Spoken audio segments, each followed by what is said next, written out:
Nah, tadi kita sudah membahas sebelumnya tentang bisnis proses. Nah, kemudian apa itu reengineering ya? Atau rekayasa ya. Jadi reengineering ini adalah eh, memikirkan kembali secara mendasar ya, atau merancang secara radikal ya, atau mendasar ya, radikal itu kan, dari bisnis proses yang ada, dari suatu bisnis proses ya, untuk mencapai perubahan yang dramatis ya. Sehingga menghasilkan kinerja yang jauh lebih baik ya, seperti biaya misalnya lebih murah, kualitas lebih baik ya, servisnya lebih baik ya, lebih cepat ya. Jadi di sini kita ada eh, 3 kata kunci ya di reengineering. Pertama, fundamental thinking ya. Jadi BPR itu bukan perubahan kecil ya, tetapi eh, suatu pola pikir baru ya, suatu pendekatan baru ya, untuk mengerjakan proses ya. Kemudian radical redesign ya. Jadi perancangan ulang yang radikal. Sehingga proses bisnis yang baru itu sangat berbeda ya dari proses bisnis sebelumnya. Dan yang ketiga, dramatic improvement ya. Jadi reengineering proses itu harus memberikan dampak perbaikan yang signifikan ya terkait kinerja perusahaan. Dalam hal misalnya biaya, waktu, jasa ya.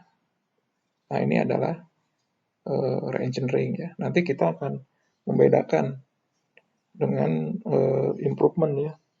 Kalau improvement itu adalah misalnya perubahannya sedikit ya, beda dengan reengineering. Seperti itu. Nah, kenapa ada BPR ya? Kenapa ada business process reengineering? Nah, karena tadi untuk meningkatkan produktivitas dan efisiensi ya, perlu ada pendekatan yang baru supaya ada peningkatan yang signifikan ya. Kemudian berikutnya adalah karena membutuhkan inovasi ya. Membutuhkan inovasi ya. Perusahaan kalau tidak melakukan inovasi ya, dia akan kalah bersaing ya di tengah lingkungan kompetisi yang terus berubah ya. Sekarang misalnya di era COVID ini kan banyak perusahaan yang mengalami kesulitan ya. Sehingga perlu melakukan BPR ya. Nah, sekarang tuh banyak ya perusahaan yang melakukan BPR ya, business process reengineering ya. Terutama misalnya ada perusahaan penerbangan ya. Penerbangan antar negara itu sekarang kan sudah tidak berjalan ya. Dalam sebuah laporan dikatakan bahwa 90% ya dropnya itu ya penerbangan antar negara. Kemudian bagaimana perusahaan penerbangan itu merancang ulang ya proses bisnisnya, misalnya lebih menekankan ke penerbangan domestik ya. Tapi domestik juga sekarang belum berjalan kan dengan optimal ya. Maka dirancang proses bisnis baru, masuk misalnya ke bisnis digital ya. Karena sekarang misalnya penjualan ya e-commerce itu justru tumbuh dengan pesat kan. Yang bahkan perusahaan penerbangan pun ya, saya baca kemarin ya seperti Air Asia gitu kan sudah mulai merambah bisnis ini. Nah, ini adalah bagaimana perusahaan untuk bisa terus bersaing ya, dia terus bisa eksis di tengah persaingan dan juga perubahan lingkungan yang ada sekarang itu membutuhkan bisnis proses reengineering. Baik ya, berikutnya kita bahas tentang pro kontra ya dari BPR ya. Nah, bisnis proses reengineering ini bukan tanpa resiko ya. Ada resikonya ya, di samping ada manfaatnya ya, tapi juga banyak resikonya ya. Karena kita melakukan perubahan radikal. Kalau perubahan radikal ya bisa gagal ya, dan bahkan bisa menimbulkan yang paling pahit yaitu kebangkrutan ya.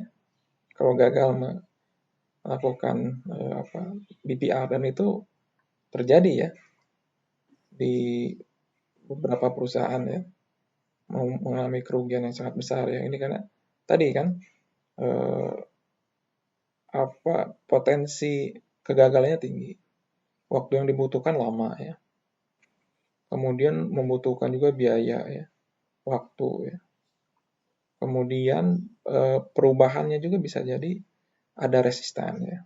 Orang yang mengerjakan suatu proses bisnis ya, jangankan seperti itu, misalnya ketika kita proses pengajaran ya, ada proses pengajaran yang biasanya di kelas ya, kemudian langsung online, ada sejumlah pengajar itu yang tidak bisa akan beradaptasi gitu kan dengan proses seperti ini.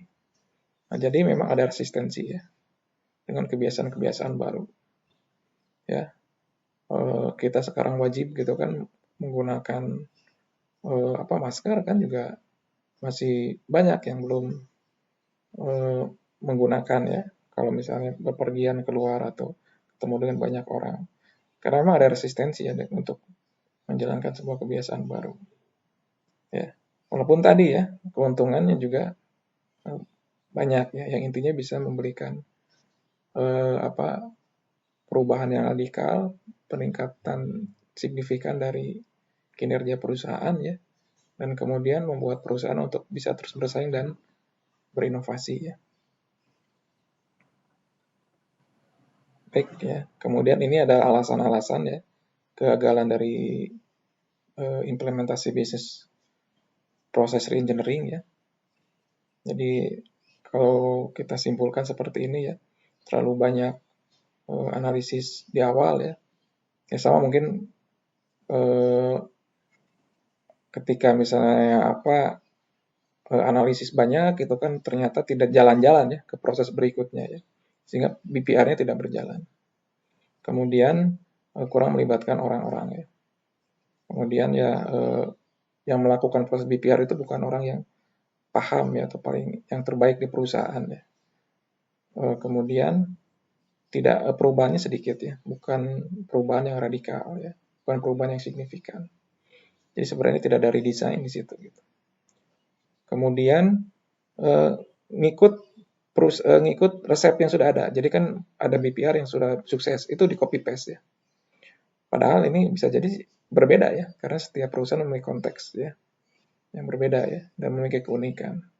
Kemudian kurang scoping, yang lingkupnya tidak jelas. Tidak ada dukungan dari pimpinan ya untuk melakukan BPR. Top management manager misalnya. Mungkin ada BPR itu kan sebenarnya top down ya. Ada misalnya dari ownernya misalnya pingin ya, ataupun misalnya dari pimpinannya mendorong ya untuk melakukan BPR. Cuma mungkin di top manajemen itu ada yang tidak mendukung secara full ya, sehingga tidak berjalan dengan baik. Kemudian tanpa adanya prototyping ya. Jadi tidak ada misalnya prototype dulu sebelum diimplementasikan ya. Atau misalnya langsung dari analisis langsung ke implementasi, tidak ada proses perancangan ataupun tidak ada proses sosialisasi terlebih dahulu. Nah, kalau kunci-kunci keberhasilannya ya tadi harusnya ada komitmen ya dari pimpinan ya. Kemudian prototyping ya untuk setiap proses, terutama untuk implementasi yang besar ya. Kemudian bertahap ya, sehingga kita bisa melihat nih, oh berhasil ya. Nah, kemudian sudah itu bisa dikembangkan. Ini juga diadopsi ya, misalnya dalam implementasi ERP ya, di mana kalau pendekatan modular itu kan bertahap ya, per modul ya. Ketika suatu modul itu sudah berjalan dengan lancar ya, kemudian implementasikan ya modul-modul yang lain. Kemudian membangun komunikasi yang efektif ya. Karena kita menjalankan suatu perubahan ya yang radikal ya, yang itu mungkin bagi setiap orang tidak ada berapa yang tidak siap atau tidak nyaman, sehingga perlu dilakukan komunikasi sehingga permasalahan-permasalahan bisa diselesaikan ya. Ini tahapan-tahapan dari reengineering ya. Kita lanjut ya di sini. Tahapan-tahapan dari bisnis proses reengineering. Kemudian tadi yang pertama ya, membuat reengineering team ya, BPR. Kemudian memilih proses yang nanti akan di redesign. Kemudian analisis proses yang eh, tadi yang kita pilih ya. Ini misalnya prosesnya mulai dari procure to pay ya, ini proses pengadaan, atau order to cash ya, proses penjualan ya, atau misalnya proses plan to product ya, proses production ya, atau proses misalnya perancangan produk baru ya, atau misalnya proses hire to retire, ini kan proses di HR ya, proses di SDM. Nah, kita pilih mana yang akan dilakukan redesign ya. Nah, kemudian kita pahami prosesnya, kita diagnosis ya, kemudian dirancang ya proses yang baru. Kemudian lakukan prototyping ya untuk menggambarkan ya proses yang baru tersebut. Nah, baru sudah itu implementasi. Nah, ini adalah tahapan-tahapan dalam bisnis proses reengineering ya.